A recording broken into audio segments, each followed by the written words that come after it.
Alô, alô, alô, gente boa de Deus. É uma alegria imensa. Deus sabe como eu fico feliz. Eu fico feliz. It makes my day. Eu fico realmente muito feliz.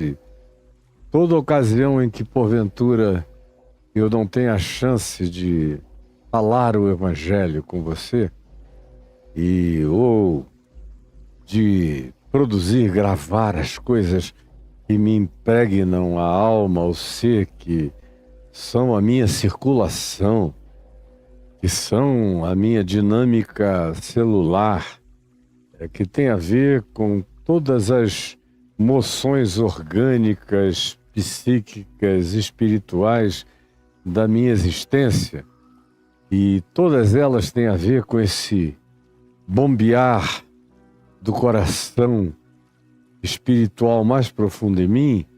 Se porventura eu não realizo isso, parece que me amputaram alguma coisa no dia. E eu sinto imensa alegria, não é pequena, não é pouca, de vir até você e conversar. No dia de ontem, a gente continuou vendo Mateus 15, você lembra bem, do texto relativo aos versos 29 a 31, eu fiz uma relembrada dos contextos, tudo tem contexto, tudo tem contexto, tudo tem contexto. Aí eu relembrei os contextos, para você que é mais esquecediço ou que caiu de paraquedas, ter uma ideiazinha mínima de onde a gente está vindo, para onde a gente está indo. E depois de falar, eu disse que iria pegar uma manifestação de caso no texto equivalente no Evangelho de Marcos, no capítulo 7, do verso 31 ao verso 37, e foi o que eu falei com você no dia de ontem. Você lembra disso? Como a gente conversou a respeito do homem que Jesus tirou da multidão, lá na região do norte da Galileia, e que sofria de surdez e de gagueira. Eu expliquei a relação entre essas duas coisas e como lhe suplicaram para que impusesse as mãos. Eu falei também sobre o significado desse ato de impor as mãos. Está tudo aí no YouTube, relativo ao dia de ontem.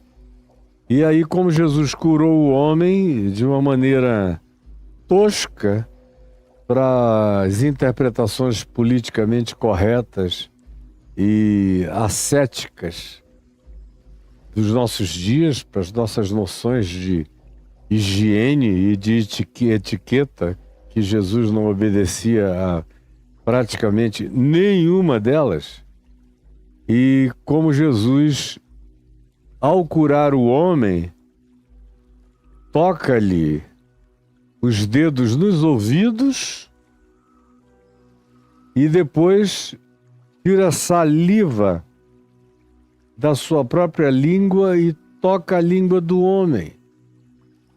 E lhe tocou a língua com saliva, com a dele, na do homem. E aí abriram-se-lhe os ouvidos e se lhe soltou o empecilho da língua, porque começa com a audição, como vimos ontem, e aí vem o desimpedimento oral. E ele passa a falar intensa e desenvoltamente, desembaraçadamente. E aí, quando eu concluí, no dia de ontem, eu falei a você que hoje nós iríamos falar um pouco sobre timidez.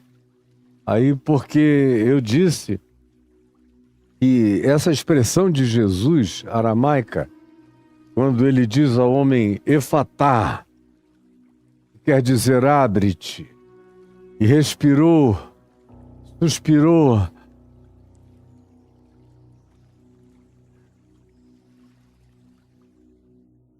tocando os ouvidos, mão com saliva na língua, uma comunicação que o homem que enxergava percebeu-a toda. E Jesus fala, olhando para os céus, Efatá, que quer dizer, abre-te. E aí o homem é totalmente desimpedido, é desempecilhado de todas as coisas e vaza. Tudo isso, toda a sua comunicação, tudo que estava acumulado durante anos e anos e anos de acumulação. Aqui não se fala a idade desse indivíduo, mas dá para a gente imaginar os anos e anos de acumulação. E você tem amigos, amigas tímidas, ou se você mesmo é uma pessoa tímida, tem uma dificuldade enorme de se expressar. Aqui no caso dele, era uma condição que o marcava de maneira neurológica profundamente e que caracterizava eventualmente o impedimento dos ouvidos e a gagueira, que o impedia de se comunicar completamente. Era uma dificuldade horrenda para quem sofre de gagueiras completamente brabas mesmo. Como eu conheço inúmeros casos de gente que fica praticamente muda. Porque, além de gago, a gagueira acaba desenvolvendo um sentimento de inadequação social. Porque há muita brincadeira com o gago. No passado, então, era horrível. Hoje em dia, existe uma certa recriminação se brincar com o gago, pelo menos do ponto de vista social, do ponto de vista público. Mas no passado, quando eu era menino, foi 70 anos para trás, e eu, como falei ontem, eu já fui gago, não uma gagueira dessas radicais, mas uma gagueira que eu aprendi a dela me curar. Depois eu falo um pouquinho do que no meu caso eu fiz. Havia muita brincadeira com os gagos. Era um negócio adoecedor. Além de gago, o indivíduo ainda tinha que lidar com um ambiente social completamente antagônico, escarnecedor, impiedoso, perverso, de modo que, além da gagueira, o indivíduo emudecia de vergonha. Ele silenciava por dizer, eu não vim a esse mundo para falar. Isso os que ouviam. Mas existem aqueles em quem a gagueira é desenvolvida por dificuldades também de audição. Tanto quanto quando a audição é totalmente vedada, fechada, a pessoa é totalmente ensurdecida, não ouve nada. Na maioria das vezes, a consequência é mudez. Não ouve, não fala. Para eu aprender a falar, eu tenho que ouvir. Se não entra nenhum som pelos meus ouvidos, eu não aprenderei. Portanto, sons, sílabas, dicção, pronúncia, nada disso. E naqueles dias e nos tempos de Jesus era infinitamente pior, muito mais horrível do que a gente possa conceber, porque não tinha sinais de língua, não tinha leitura labial, não tinha todos esses recursos que hoje em dia existem. A gente está vivendo numa época em que praticamente a surdez vai acabar, ela está na iminência de acabar, com os aparatos de natureza eletrônica, com conexões neurais com o cérebro da gente. Isso já está praticamente eliminando a surdez e daqui a poucos anos não haverá mais surdez, exceto para aqueles que não têm o recurso suficiente para adquirir um device, um aparelho, um instrumento de captura de som e transmissão neural para o cérebro com a devida terapia para o indivíduo aprender a processar e, consequentemente, em sendo mudo também vir aprender a falar. E aí já vem todo um aparato fonoaudiólogo para dentro do processo para ajudar o indivíduo a transformar a audição em fala. Tudo isso está chegando no seu tempo terminal. Mas nos dias de Jesus não era assim. Como até recentemente não era assim. Como na minha infância lá no Amazonas, meu Deus, sofria-se muito por ser gago. Não foi o meu caso, porque eu era um ente meio atropelante. Eu acabava fazendo aquele que vinha querer brincar comigo de alguma coisa, era constrangido, porque eu tinha 1000 outros elementos para constrangê-lo. Mas a maioria, eu via, ficava emudecida. E quantas pessoas, amigas minhas, gagas, e naquele tempo sem o recurso fonoaudiológico, sem esses especialistas, não havia treino, não havia terapia. Então, quantas pessoas, amigas minhas, eu dizia, não se importa não, mete a cara, vamos juntos. Se tirarem onda contigo, eu encaro junto contigo, a gente atropela, mas não deixa isso acontecer. Porque quanto mais, se você permitir isso, essas pessoas são incansáveis na pilhéria, na maldade, na malignidade, na torpeza com a qual elas venham a tratar você. Então, não aceite isso. E, como eu disse, todavia, a gente está chegando numa época histórica em que esse aspecto da surdez, em pouquíssimo tempo, vai estar vencido. Como daqui a não muito tempo, os cegos todos, os com deficiências visuais, terão aparatos suficientes de visualização para enxergarem. Nós estamos chegando lá. Um monte dessas dificuldades de natureza sensorial mais óbvia estão com os dias contados, ou seja, os surdos ouvirão, os mudos falarão, os cegos verão, e muitos outros impedimentos sensoriais vão ser eliminados com a facilitação da vida das pessoas. Não só nesse aspecto, mas em muitos outros aspectos, graças ao desenvolvimento científico, cumprindo profecias bíblicas. Porque toda boa dádiva, venha ela de onde vier, da imposição das mãos, ou de uma ciência recebida e laboratorialmente elaborada e depois praticada, construída, projetada e implantada e que produza resultados de cura, é dom de Deus, descendo do Pai das Luzes, em quem não pode haver nem mudança, nem sombra de variação. Aí você pergunta, a Bíblia fala sobre timidez? Fala sim. Fala, por exemplo, explicitamente da timidez do profeta Jeremias, que era um homem que ele próprio confessa, quando ouve a voz de Deus falando com ele a primeira vez, e tem aquele despejar de profecias divinas em cima de Jeremias, e ele ainda era muito jovem, ele diz, eu não, Senhor, eu não sei falar. Como também tem o gago Moisés. Moisés era gago.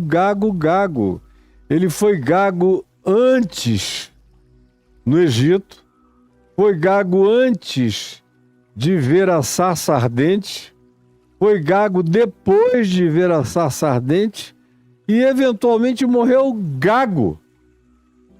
Viu glórias divinas, aparatos celestiais, teve encontros com entes de outras dimensões, mas continuou gago. Tão gago que Deus disse, olha, você realmente tem uma dificuldade de comunicação. E Deus, reconhecendo isso, todavia, decidiu não curar a gagueira de Moisés. Moisés gago era melhor do que Moisés falante. Moisés gago já falou a beça? Me desculpem, mas eu fiquei imaginando Moisés como um palrador enfatuado. O cara gago já falou minúcias. Entrou em detalhes de fimoses de costumes humanos e de práticas humanas. Imagina ele falante. Por alguma razão, a bondade de Deus manteve Moisés gago o resto da vida dele. E, eventualmente, aquele limite foi bom para ele. Frequentemente, alguns limites que para nós são desconfortáveis acabam, muitas vezes, sendo a nossa salvação. Guarde isso, guarde e preste atenção no seu coração. Eu vou repetir para você. Frequentemente, alguns limites físicos, como, por exemplo, a gagueira de Moisés, acabam sendo limitadores que não nos são retirados para o nosso próprio bem e salvação. Porque o Moisés falante poderia ter sido um indivíduo absolutamente exacerbado. A tal ponto que Deus elege um tradutor para ele. O tradutor é o irmão dele, Arão, que passava o dia ao lado dele como uma sombra, um fantasma de Moisés. Era Arão. Era uma figura tão fantasmagórica, presente o dia inteiro, interpretando Moisés em todas as circunstâncias. Chegou a um ponto em que Arão e Moisés se fundiram. Do ponto de vista de Arão, se fundiram de tal modo que Arão ficou com inveja, ficou com ciúme de Moisés. Queria ter os mesmos privilégios espirituais, o mesmo lugar, a mesma posição, a mesma percepção, a mesma importância de significado histórico perante o povo. Isso está narrado aqui no livro de Êxodos e em todo o Pentateuco tem alusões a esse momento trágico na vida de Arão e de sua irmã Miriam, que eram duas sombras, uma à direita e outra à esquerda, de Moisés o dia inteiro, e Moisés mais novo do que ambos. E tinha um papel muito mais preeminente, histórica e espiritualmente falando. No entanto, tinha essa limitação, era gago de marré, o nosso amigo Moisés. Então tem Moisés, tem Jeremias que diz, no capítulo 1 da sua profecia, quando Deus fala e as primeiras palavras a ele diz, vai e dize ao povo. Ele diz, eu não, escolhe um outro. Eu sou um menino, eu sou tímido, eu não sou de falar, eu sou quieto. Mas é interessante como Deus escolhe gagos. Tanto quanto escolheu Moisés e escolheu também Jeremias. E depois Jeremias, com o treino, começou a ficar um pouco mais desenvolto, mas ele é um indivíduo para dentro. Como geralmente acontece com a psicologia dos gagos ou dos mudos ou quase mudos, com problemas de comunicação oral. Eles vão ficando introversos. Já que você não tem o vazamento da fala para o lado de fora da comunicação, você acaba caindo em estado de profunda solitude. Quando você não haja e viva e exista em solidão porque esteja cercado de pessoas, mas em tais casos, o estado psicológico do indivíduo é frequentemente de profunda solitude. É ele com ele mesmo, muitos pensamentos, ou ele pensa muito sobre o que os outros dizem, concorda, discorda. Por isso também o indivíduo que é surdo e que também sendo surdo é mudo, tem um mau humor frequentemente horroroso. Porque houve muita idiotice sem poder dizer nada, sem poder contestar, sem poder corrigir, sem poder contribuir, sem poder fazer pequenos acréscimos, sem poder diminuir as energias e as implicações, dizer não é tanto, não superlativize. Enfim, quando é radical a situação e o contexto, tudo isso se acumula para o lado de dentro. E eu estava falando de Jeremias. Ele é o único profeta que escreve um livro de lamentações. Isso tem muito e tudo a ver com a psicologia dele. De ser um indivíduo muito pouco falante, de não ser um ente extroverso, que falasse pelos cotovelos ou com grande liberdade de comunicação, um indivíduo outspoken, que ainda nem chegou e já se está ouvindo a voz dele lá na porta. Não, Jeremias não era assim. Provavelmente ele tenha se dedicado muito mais a conversar na intimidade, o que veio a ser posteriormente registrado e se transformou em texto, em escrita, e que teve seu próprio desenvolvimento como texto e como escrita. Porque, eventualmente, ele não fosse e jamais tivesse conseguido ser uma figura discursiva. Alguém que chegasse numa praça, batesse palma, abrisse a boca e atraísse a atenção de todo mundo. Não. Jeremias, com certeza, não. Mas a gente tem, por exemplo, outras figuras mencionadas, fora aqueles que Jesus cura nos evangelhos, como esse aqui, para quem ele diz, abre-te.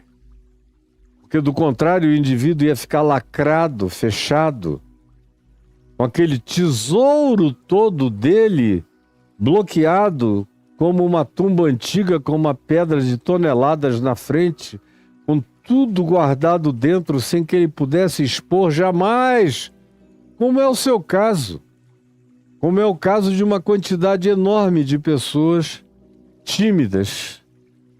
A profunda timidez equivale praticamente a uma mudez. Eu conheço pessoas, e conheço algumas delas a minha vida inteira, que foram tão tímidas e são tão tímidas. Ontem mesmo eu estava pensando numa delas. É um querido que eu amo profundamente. E casou com uma grande amiga minha, ovelhinha da minha alma. Depois eu mesmo casei a ambos. Ele até o dia de hoje, ele tem a minha idade, está com a cabeça muito mais branca do que a minha por questões genéticas. Mas ele quase não fala. Se você quiser ouvi-lo falar, ouça-o tocar a flauta dele. Ele fala com uma flauta que é uma coisa linda, é como ele mais se expressa. E na intimidade, muito pequenininha, com a esposa, com os filhos, em casa, com um amigo intimíssimo, e assim mesmo ele leva um tempinho para esquentar, para se sentir à vontade toda vez que você chega, por mais que eu o conheça há 50 anos, ele tem que esquentar, para aí começar a falar bem baixinho as coisas. E eu nunca ouvi a voz dele mais alta, é sempre sussurrante, de tão tímido que ele é. E no ambiente de trabalho, ele se dá bem porque ele é competente. Ele escolheu uma área técnica, que não tem nada a ver com humanidades, com comunicação, com fala, com pedagogia, com ensino, com afirmação, assertividade. Não, ele é incomparável no trabalho que ele faz, na técnica apurada que ele aplica. Quanto mais tímido ele é, mais meticuloso ele se torna e mais perfeccionista ele se torna. Isso é um outro detalhe que acompanha a vida dos tímidos. Por não ter a distratividade social e do ambiente, por ser forçado por impedimentos que daqui a pouco eu vou dizer quais sejam, ou pelo menos traçar as realidades mais frequentes desses impedimentos de timidez, como ele não tem essa expressividade, ele acaba transformando isso em intimidade pessoal e introjeção, num alargamento do mundo íntimo e reflexivo e numa capacidade de concentração extrema. E se dedica a um trabalho de natureza técnico-meticulosa, ele atinge níveis de perfeccionismo, às vezes inigualável, incomparável. Como de sorte com todas as pessoas que, de algum modo, se sentem inibidas pelo contingente social hostil e que, em outros ambientes agradáveis, não seriam nem tímidas assim, mas no ambiente hostil se tornam e acabam voltando-se definitivamente sobre elas próprias, porque depois de um tempo isso se transforma num hábito também. Tem aqueles que sofrem de timidez intrínseca e tem aqueles que sofrem de timidez habituada, acostumada, podada, adestrada pela proibição, pelo convívio social hostil de outros, da família, da casa, do pai, da mãe, dos irmãos, dos parentes, dos amigos escarnecedores, que não tiveram a sorte de ir para uma boa escola, foram para uma escola cheia de bullying ou de coisas assim, e aí resolveram calar para sempre. E depois de um tempo se acostumaram a uma vida de silêncio para elas próprias. Mas você estava me perguntando, a Bíblia fala de gente tímida? Fala. Fala, por exemplo, de Timóteo, onde Paulo explicitamente diz a Timóteo: não sejas tímido. Não guarda isso para ti mesmo. Paulo está o tempo todo usando verbos afirmativos de imperativo de fala. Leia a primeira epístola de Paulo a Timóteo e a segunda epístola. Como os grandes verbos e as grandes expressões imperativas de Paulo para Timóteo são afirmações de assertividade.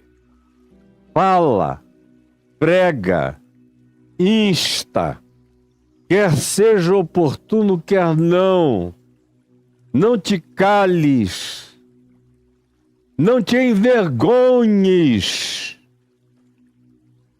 não te acomodes, reaviva o dom de Deus em ti.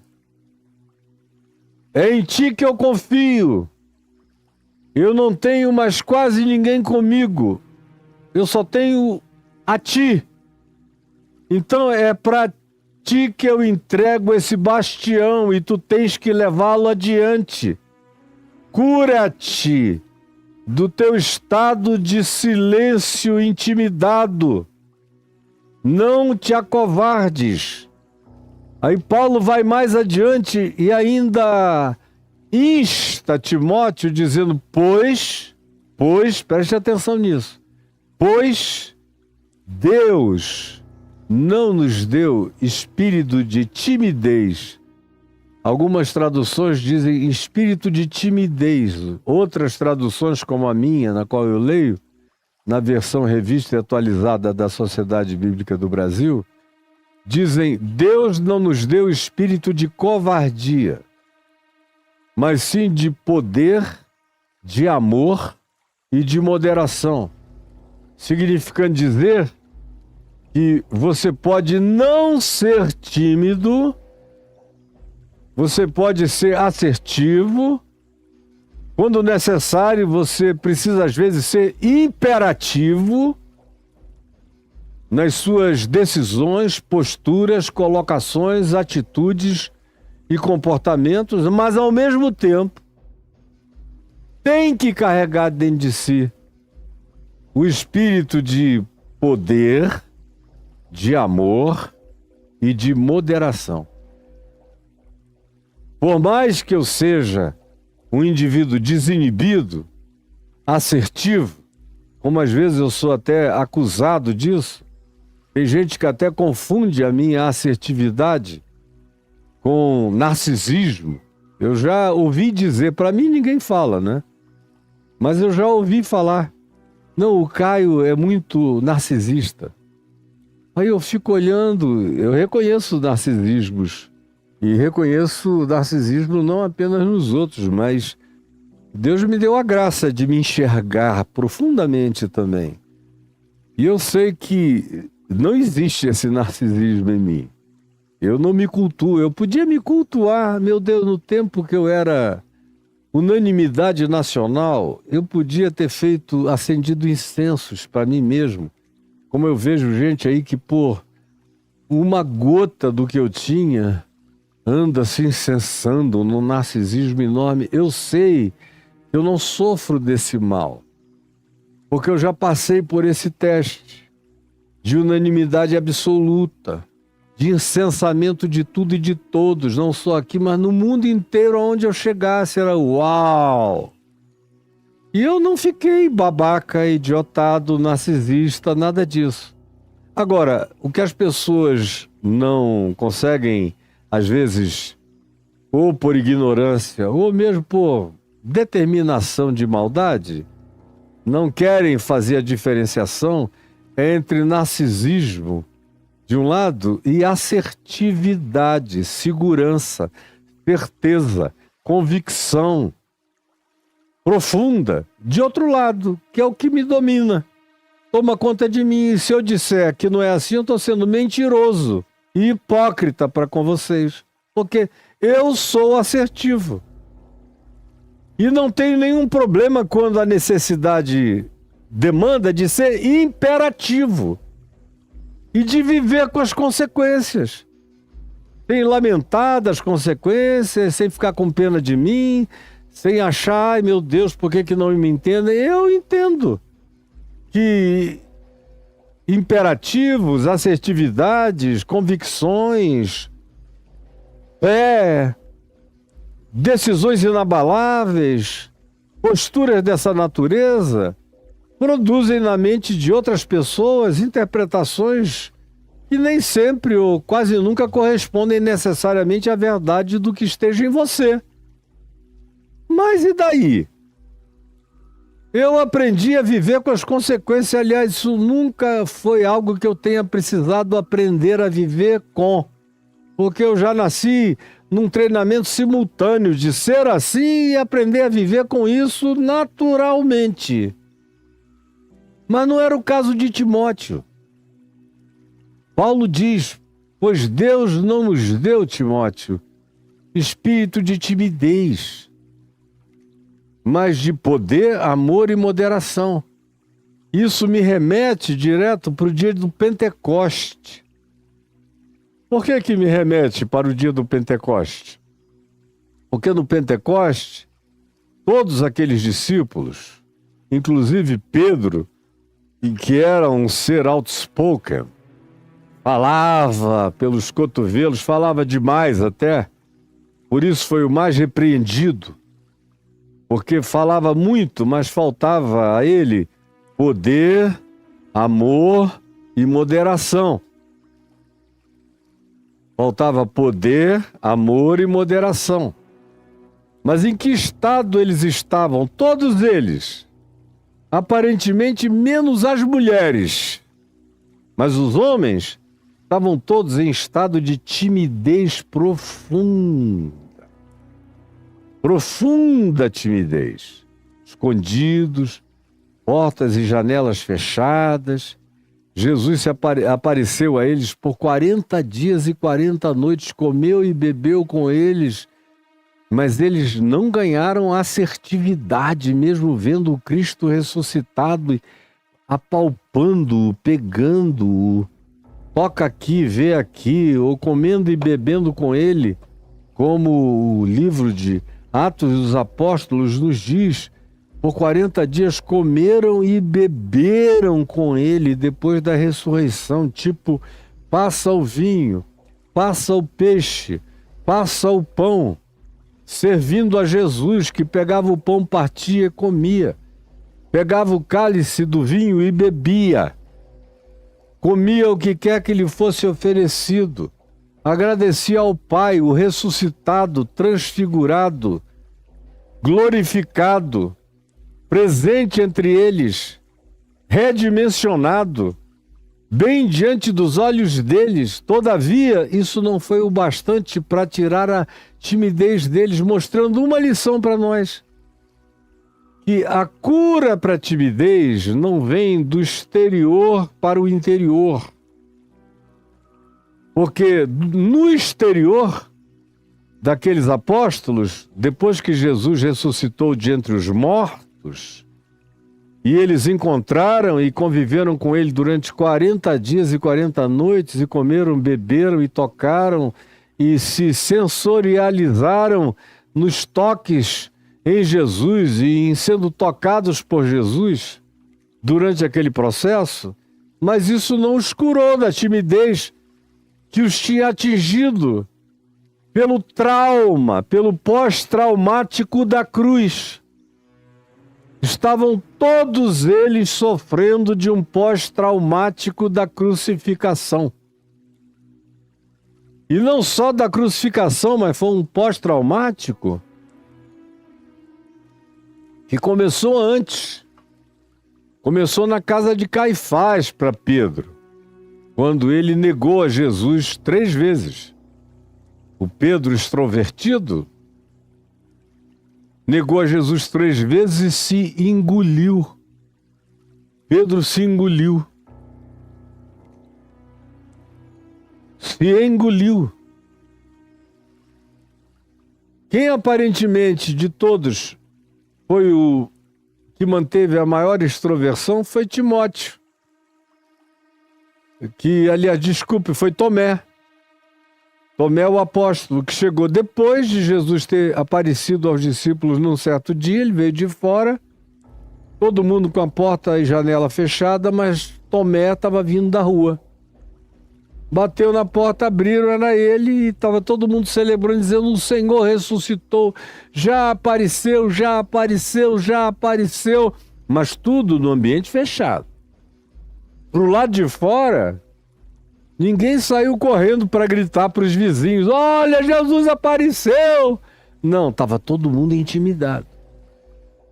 Não só intimidado, mas com uma intimidação que os tornou subitamente tímidos. Aí Tomé é que diz, o início com a palavra T que está me fazendo criar essa repetição pela segunda vez. Tomé vem e diz: se eu não vir com os meus olhos, não pegar nas suas mãos, não tocar no seu lado, eu de modo algum acreditarei. Aí vem Jesus, se manifesta na mesma hora no meio deles, aparece ali no meio de todos eles, para Tomé e para todos.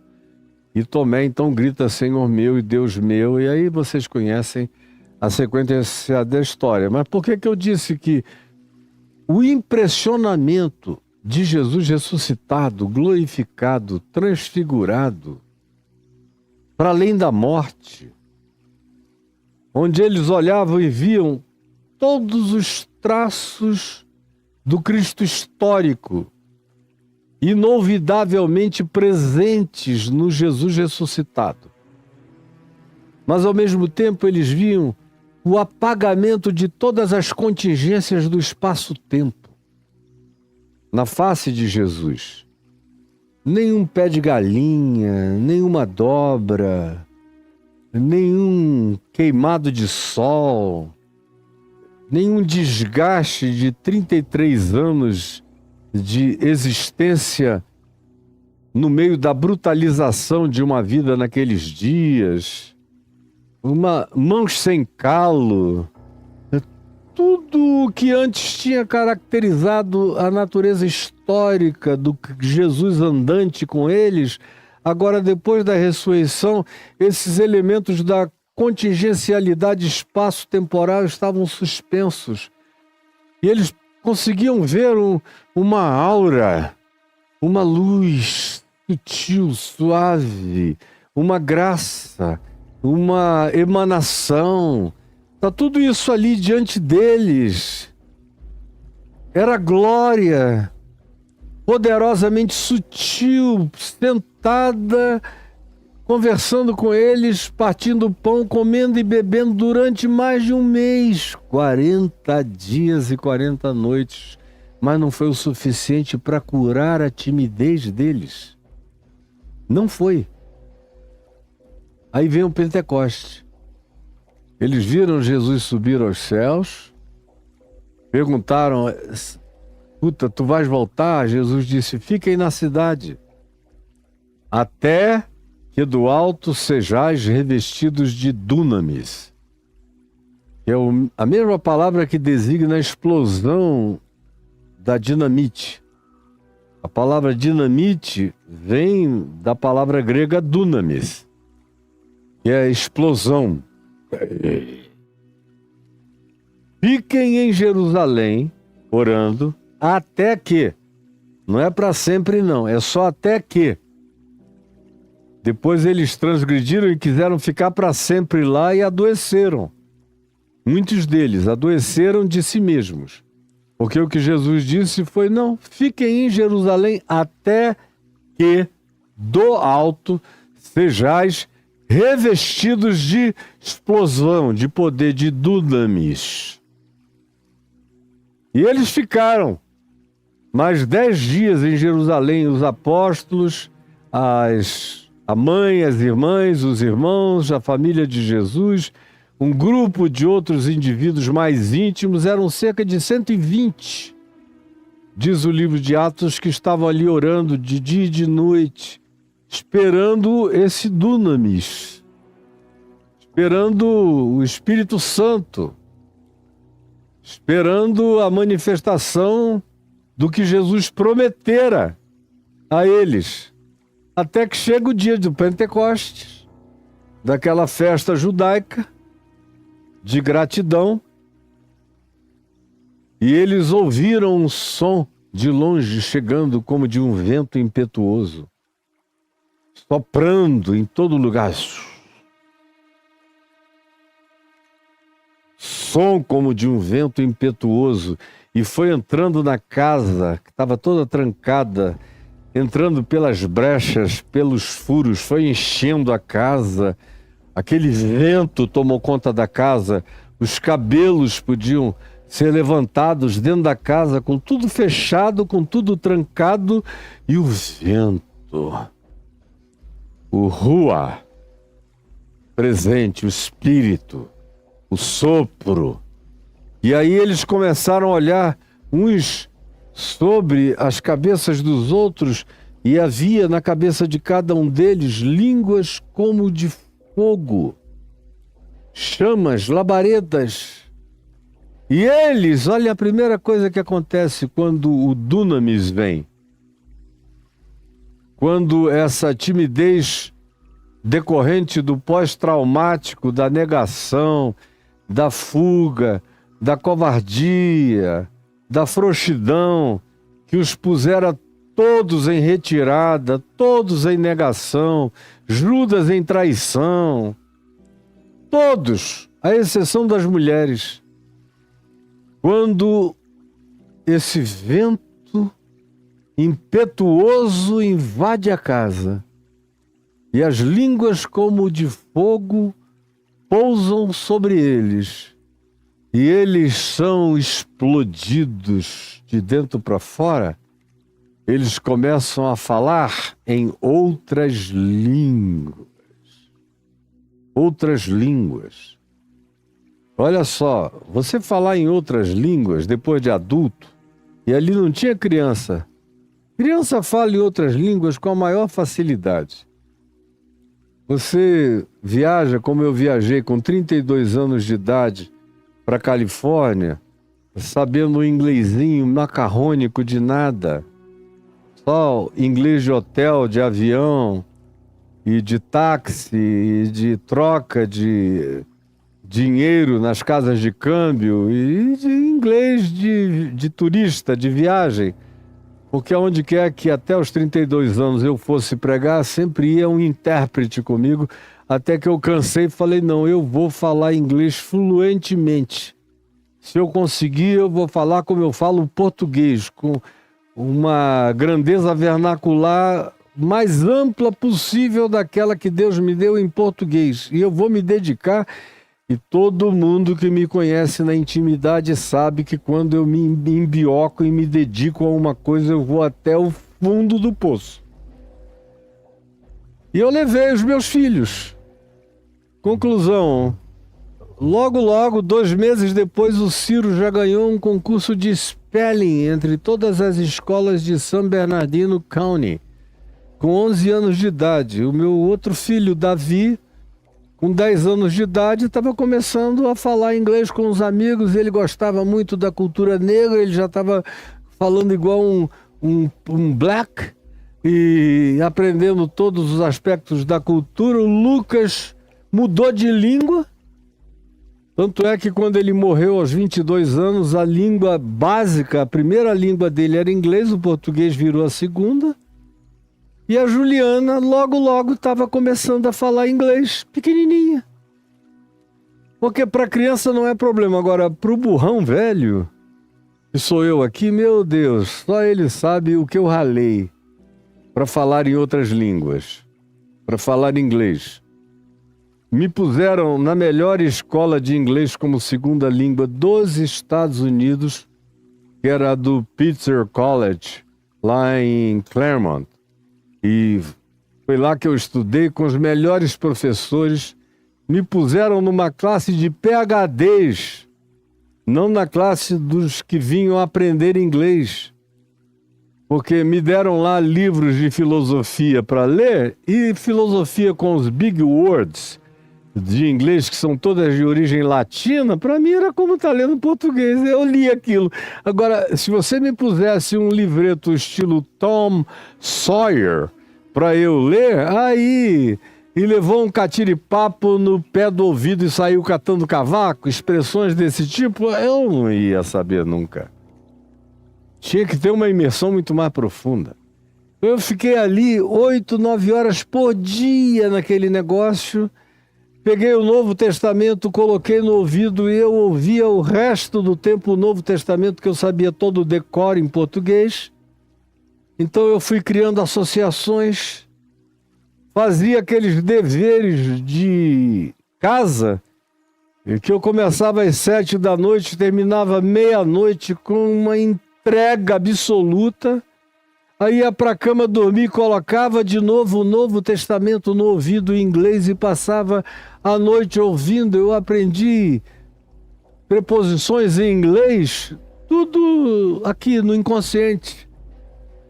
Sons, fonética, pronúncias variadas, ouvindo enquanto dormia. De manhã eu ia para o curso ouvindo inglês, ou botando pregações de amigos meus em inglês, porque a cultura bíblica me fazia entender muito mais facilmente o que eles estavam falando. Eu fiz o meu esforço profundo. Em casa, eu proibi que qualquer pessoa falasse português, todo mundo passou a falar só inglês. E depois de 2 anos, quando nós voltamos para o Brasil, nós ficamos mais 6 anos aqui no Brasil sem falarmos português dentro de casa no Brasil, só em inglês.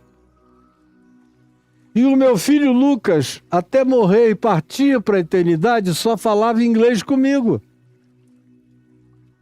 Agora, eu fui quem tive mais dificuldade. Os meus filhos não, porque criança é fácil. Agora, Pedro tinha mais ou menos a minha idade quando o Pentecoste caiu sobre a cabeça deles. Talvez fosse até mais novo do que eu. Eu tinha 32 quando eu fui estudar inglês. Ele talvez fosse até um pouco mais jovem.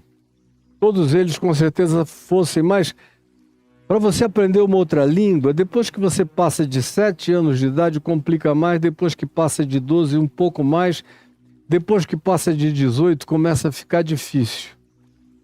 E quando você chega aí com a língua dura, aos 32, como era o meu caso, aí tem que ser um esforço enorme. para você, sobretudo, depois de aprender tudo, ainda ter uma fonética melhorada, pronunciar, saber a língua, bater no lugar certo. Eu estou falando e contando essa ilustração apenas para marcar um ponto. É que o milagre na vida daqueles homens no Pentecostes, o falar em outras línguas, o desembaraço, o abrir a boca de Pedro para aquela multidão de 17 nações que estavam presentes em Jerusalém por ocasião da festa do Pentecostes, gente de todas as nações mais importantes do planeta e que entendiam hebraico, grego, eventualmente aramaico, que era o que Pedro falava, era aramaico, e um aramaico galileu. O fato é que quando ele começa a pregar, e ele prega com desenvoltura, parecia outro homem, subitamente. Aquele indivíduo que antes falava para fora e que agora sofrera um pós-traumático e que estava todo para dentro, de repente tem uma explosão. E que não aconteceu quando ele viu o Cristo glorificado. Não foi de fora para dentro que veio o milagre. Não foi o convívio com a ressurreição durante 40 dias. Foi a explosão interior do Espírito Santo.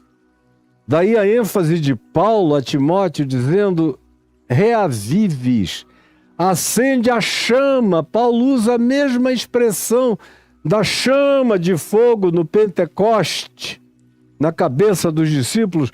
Paulo diz: acende a chama do dom, não deixa apagar. Ele está se referindo à mesma chama, ao mesmo fogo, ao mesmo dunamis, à mesma explosão interior, a mesma força que vem de dentro, a mesma coragem íntima.